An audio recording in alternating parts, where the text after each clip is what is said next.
Subscribe to our channel by clicking the subscribe button. Click the bell button and enjoy the latest uploads from our channel. Hello everyone, स्वागत है आप सभी का हमारे YouTube channel success thunder में। आज हम लोग कुछ क्वेश्चन सॉल्व करेंगे, जिसमें से कि एक क्वेश्चन होगा कोडिंग डिकोडिंग का। ये जैसे कि आप लोग जानते हो न्यू पैटर्न की कोडिंग डिकोडिंग है, जिसमें कि आप लोग को मेंस में देखने को मिलेगा इस टाइप के क्वेश्चंस। और एक पजल सॉल्व करेंगे प्री लेवल का, और एक ब्लड रिलेशन का क्वेश्चन भी हम लोग सॉल्व करेंगे। तो सबसे पहले ये कोडिंग डिकोडिंग का क्वेश्चन है, इसको आप देखिए। इसमें आप डिकोड करने की कोशिश करिए किस तरीके से इसको सॉल्व कर सकते हो। एक मैं आपको इस क्वेश्चन का, इस टाइप के क्वेश्चन को सॉल्व करने का एक बेसिक आइडिया देना चाहूंगी, जो मैक्सिमम क्वेश्चन में वर्क करेगा। आपको क्या याद करना है, अल्फाबेट्स की जो न्यूमेरिक वैल्यूज होती है, ठीक है, वो आपको सबसे पहले आप पता होना चाहिए, वो आपको रख के देखना है। ठीक है, नंबर ऑफ वर्ड्स देखना है, ठीक है, कितने वर्ड्स हैं, नंबर ऑफ वर्ड्स आपको देखना है क्वेश्चंस में। ठीक है, फिर आपको देखना है कि इनकी जो प्लेस वैल्यूज है उसका मल्टीप्लिकेशन, डिवीजन, एडिशन, सब्सट्रैक्शन, आप किसका किसका आप करोगे, ये थोड़ा सा आपको दिमाग लगाने की जरूरत होगी। आप पहले आखिरी का कर लो, ठीक है, और सेकंड का कर लो, थर्ड का कर लो, लेकिन प्लेस वैल्यूज से ही कुछ आपको खेल करना पड़ेगा, क्योंकि ये देखिए कोडिंग डिकोडिंग है। कोड दिया है, डिकोड भी करके दिया है। अब आपको उसका जो पैटर्न है वो आपको निकालना है, आपको कि क्या पैटर्न फॉलो किया गया ये पता करना है। इसके लिए आपको देखिए थोड़ा सा अपना दिमाग लगाना पड़ेगा। फिर इसके जो ऑपोजिट होते हैं, ठीक है, अल्फाबेट्स के जो ऑपोजिट होते हैं उनसे भी आप थोड़ा दिमाग लगा सकते हो। और अल्फाबेट में +1, +2, ठीक है, +3 या -1, 2, 3, ठीक है, मैक्सिमम ये सब जो है कि काम करते हैं। और ऑपोजिट मैंने आप लोगों को बता ही दिया है, राइट। और नंबर ऑफ वर्ड्स मैंने आपको बता ही दिया है। और ये भी होते हैं कि जैसे मान लीजिए कि कोई एक है वर्ड जिसकी वैल्यू है, मान लो Z है और उसकी वैल्यू है 25, ठीक है, तो इन दोनों को ही जोड़ दिया जाता है, ठीक है, 7, या इन दोनों को माइनस कर दिया जाएगा 3, इस तरह से कुछ डिकोड हो जाता है। तो देखिए बहुत सारे भी और भी पैटर्न्स होते हैं, लेकिन ये सब अगर आप थोड़ा सा फॉलो करोगे तो आपको हो सकता है कि आप मैक्सिमम टाइम आपको पैटर्न इसका पता चल जाए, राइट। तो उसके बाद क्या है, तो इसके अलावा भी बहुत सारे होते हैं, ये थोड़ा थोड़ा प्रैक्टिस करेंगे आप। जितना ज़्यादा प्रैक्टिस करोगे इस टाइप के क्वेश्चन को, उतना ही ज़्यादा आपको जो है चीज़ें की आती रहेंगी, राइट। तो सबसे पहले हम लोग इसमें से निकालने की कोशिश करते हैं। देखिए यहाँ पे देखिए, हम सबसे पहले जो आपको करना है वो मेनली यही करना है। आपको देखना है नंबर ऑफ वर्ड। देखिए इसमें 3 है, इसमें 1 है, इसमें 5 है, इसमें 3 है, तो यहाँ पे ऐसा कुछ दिख नहीं रहा तो छोड़ दो। अब इसकी प्लेस वैल्यूज देखो, ABCDEFGHI, तो इसकी 9 है, इसकी 1 है, इसकी 1 है, इसकी 6 है, तो 9 1 1 6। तो देखिए सब मिल गया, तो हमें समझ में आ गया कि ये पहले अक्षर की प्लेस वैल्यू है। तो देखिए मैक्सिमम टाइम पहले, आखिरी या मिडिल यही होता है। अगर वो भी नहीं हुआ तो आप सारे अक्षरों की प्लेस वैल्यू निकाल लो, है ना। तो अब देखिए 9 1 1 6 है, तो देखिए 9 का देखिए किसका है, 9 का ये है, F वाला जो है इसका है। तो किसी भी एक को पकड़, जैसे मैंने पकड़ लिया फॉर, ठीक है, इसका हमें पता है N6R है। तो प्लेस वैल्यू तो सबसे पहले जो पहला अक्षर है उसका यहाँ पे नंबर लिख दिया गया है, ठीक है। अब देखिए ये आखिरी अक्षर, देखिए यहाँ पे हमें दिख रहा है कि ये जो आखिरी अक्षर है वो लिखा हुआ है। लेकिन अगर ये आखिरी अक्षर वाला लिखा हुआ है तो यहाँ पे भी आखिरी अक्षर फॉलो करना चाहिए, हाँ कर रहा है, यहाँ पे भी करना चाहिए, कर रहा है, तो यहाँ पे भी करना चाहिए, कर रहा है। तो मतलब ये जो है ये तो आखिरी अक्षर लिखा हुआ है। और ये N कहाँ से आया, तो N आपको देखना है कि सबसे पहले आप लोगों को देखना है कि क्या इसमें अपोजिट करके कुछ हो रहा है। तो नहीं, F का अपोजिट क्या होता है, आपको सबका अपोजिट देखना है, ठीक है। तो ऑपोजिट आप चाहो तो याद भी कर सकते हो, या फिर इस तरीके से एग्जामिनेशन में बना भी सकते हो, ABCDEFGHIJKLMNOPQRSTUVWXYZ, और इन्हीं के आगे जो है कि आप इनकी प्लेस वैल्यूज भी लिख सकते हो। मैं तो हमेशा जो है कि प्लेस वैल्यू ऐसे ही बना लिया करती थी टेबल, क्योंकि इस तरीके से आपको कितना भी आप याद किए रहो, ऐसा नहीं कि मुझे याद नहीं था, याद मुझे था, लेकिन कितना भी आप याद किए रहो आप उस टाइम पे भूल ही जाते हो, ठीक है, ये होता है सबके साथ। तो इसलिए मैं इस तरीके से बना लिया करती। अब ऑपोजिट आप देख लो, तो F का ऑपोजिट देखिए क्या आ जाएगा, U, ठीक है। O का ऑपोजिट क्या आ जाएगा, L, ठीक है। तो नहीं दिख रहा है। R का ऑपोजिट भी आपको देखिए नहीं दिख रहा है, राइट, नहीं दिख रहा है। R का ऑपोजिट आ रहा है I, तो ये भी देखिए नहीं दिख रहा है। तो कोई अपोजिट यहाँ पे n जो है किसी भी अपोजिट, अब क्या करना है, +1 -1 +2 -2 +3 -3 करके देख लेना है। तो n देखो, N O P M N, ठीक है, Q और JK L। तो देखिए +1 2 3 और -1 2 3 दोनों ही हम लोग करके देख लिए हैं।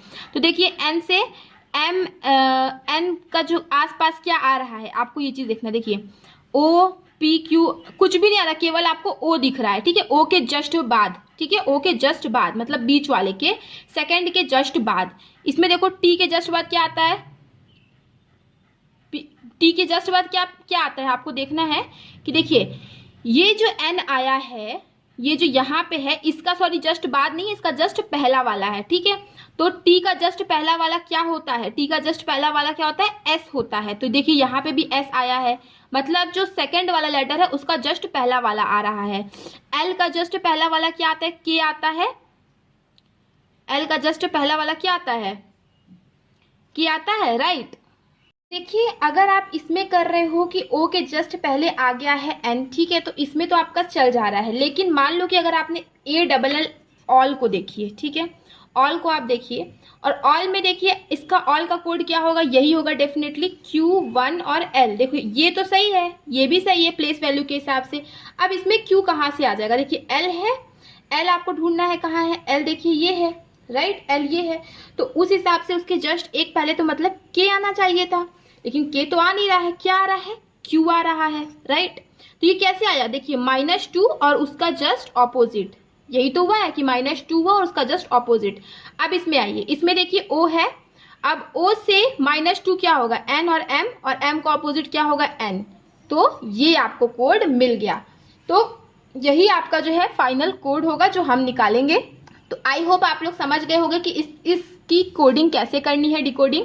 अब चलिए एक और एग्जांपल, जैसे लाइट है वो देख लेते हैं। लाइट का, तो लाइट में क्या करना है, सबसे पहले लास्ट में कौन सा अक्षर आएगा, जो इसका सबसे लास्ट अक्षर वही होगा, क्या होगा, सबसे पहले तो आना है इसका नंबरिंग, हम लोग देख लेते हैं। तो इसका नंबरिंग होगा पहला अक्षर की प्लेस वैल्यू, तो पहला अक्षर क्या है, L है, और L की प्लेस वैल्यू हमें पता है क्या होगी, 12 होगी। और पहला अक्षर क्या होगा, जो भी नंबर है उसका -2 करिए और उसका ऑपोजिट, तो G है तो G का -2 क्या होगा, E होगा, और E का ऑपोजिट क्या आएगा, V होगा। तो ये पहला हो जाएगा, V हो जाएगा। अब लास्ट अक्षर हमें पता है, जो लास्ट अक्षर है वही आपको नोट डाउन करना है, तो बस T नोट डाउन कर लीजिए। तो ये हो गया इसका आपका फाइनल प्लेस वैल्यू। इसका भी आप देखो, तो लास्ट अक्षर का प्लेस वैल्यू लिख दो, सॉरी लास्ट अक्षर जो है वो एज इट इज लिख दो, ठीक है। और आपको जो इसमें बीच का अक्षर देखना है, ठीक है, तो बीच का अक्षर क्या है, I है, I -2 का ऑपोजिट, तो I है -2G, ऑपोजिट अगेन क्या हो जाएगा, T हो जाएगा, राइट। तो यहाँ पे क्या आ जाएगा, T हो जाएगा। और P की प्लेस वैल्यू लिखनी है, सिंपल से P की प्लेस वैल्यू क्या है, 16 है, तो बस ये हो जाएगा। आप उस तरह मेथड्स में आ जाइए, सबसे पहले लास्ट वाला अक्षर लास्ट वाले में लिख दीजिए, और M की प्लेस वैल्यू लिख दीजिए। M की प्लेस वैल्यू क्या है, 13 है। बीच वाला नंबर पकड़िए, उसका -2 करिए, ऑपोजिट H, -2 क्या हो गया, इसका F हो गया, इसका ऑपोजिट क्या हो जाएगा, U हो जाएगा।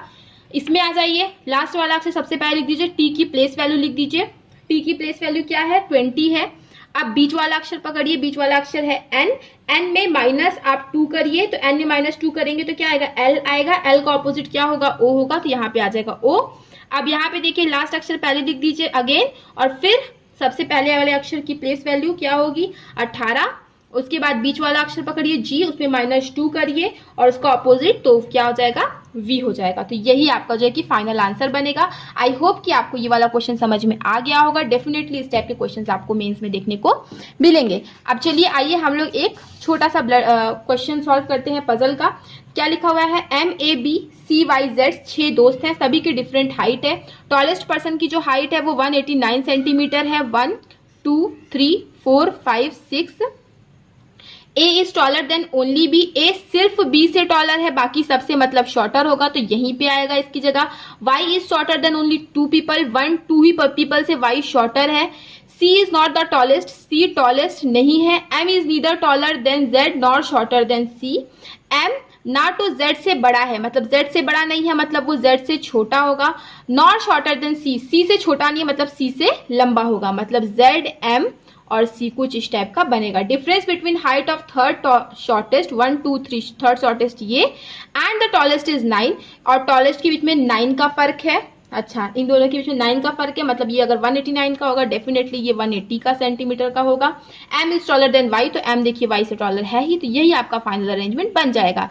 ये देखिए कितने सेकंड में, अगर आप चाहो तो 30 सेकंड में इस क्वेश्चन को सॉल्व कर सकते हो, पर ज्यादा समय लग रहा है तो मैक्स टू मैक्स आपको 1 मिनट लगने चाहिए। इससे ज्यादा इस क्वेश्चन में लगने ही नहीं चाहिए। 5-5 नंबर के भी आते हैं अगर आपका क्लर्क का प्री है तो ये, तो 30 सेकंड से ज्यादा नहीं लगना चाहिए। और जो ये क्वेश्चन हमने सॉल्व किया था इसको डिकोड करने में आपको 3 मिनट लगने चाहिए। मेंस लेवल का क्वेश्चन है, डेफिनेटली मेंस में आते हैं इस टाइप के क्वेश्चंस, ठीक है, इसको सॉल्व करने में। और देख लीजिए 5 क्वेश्चन आते हैं इसमें बंच में, ठीक है, तो मैक्सिमम से मैक्सिमम 3 मिनट लगने चाहिए, ज्यादा टफ नहीं है। यही सारे patterns max to max follow होते हैं।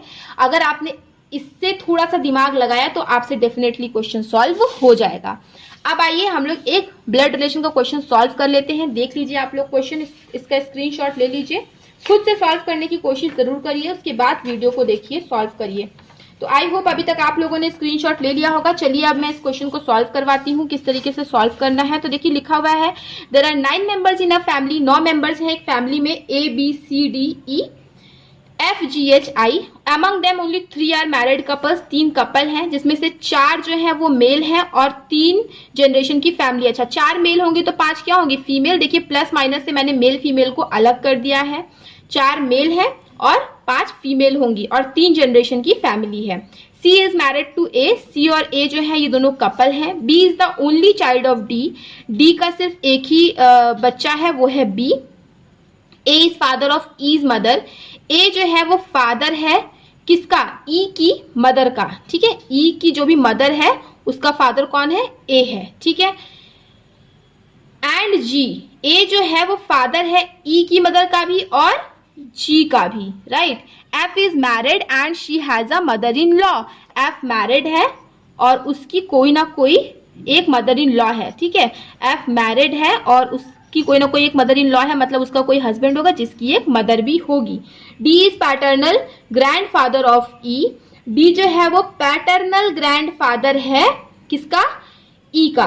अच्छा, मतलब इसका कोई ना कोई क्या होगा, सन होगा। और डी जो क्या है, D is paternal grand mother, sorry grand father नहीं, ग्रैंड मदर है। डी जो है वो पैटर्नल ग्रैंड मदर है ई की, ग्रैंड मदर है किसकी, ई की। अच्छा, डी का एक ही चाइल्ड था तो वो होगा बी, हमें पता चल चुका है। तो ये वाली जो है कंडीशन आपकी सॉल्व हो गई है। सी और ए जो है कपल है, मतलब ये जो है सी की साथ कपल बनाएंगे। आगे बढ़ते हैं, क्या लिखा हुआ है, I is granddaughter of H, I जो है वो एच की ग्रैंड डॉटर है। H who is, I is granddaughter of H who is parent of brother in law of G.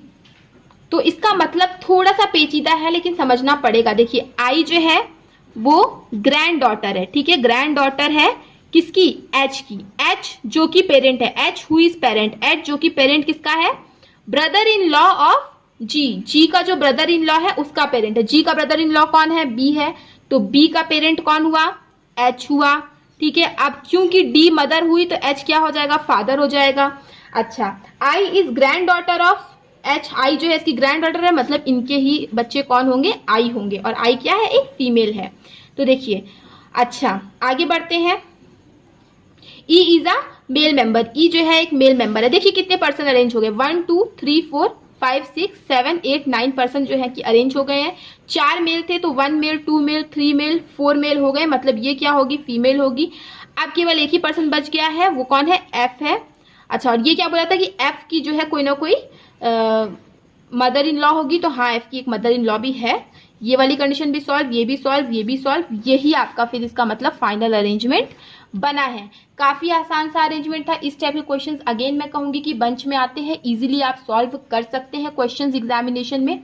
तो अगर इस क्वेश्चन समझ में आया है तो आप वीडियो को लाइक करिएगा, और अगर आपको ब्लड रिलेशन को स्टार्टिंग से पढ़ना है तो एक बार मेरे ब्लड रिलेशन की जो मैंने प्लेलिस्ट बनाकर रखी है वो मेरे चैनल पे जाकर के आप चेक कर लीजिएगा। ब्लड रिलेशन डेफिनेटली आपका पूरी तरीके से क्लियर हो जाएगा। मेंस लेवल तक के क्वेश्चंस वहाँ पे मैंने दिए हैं।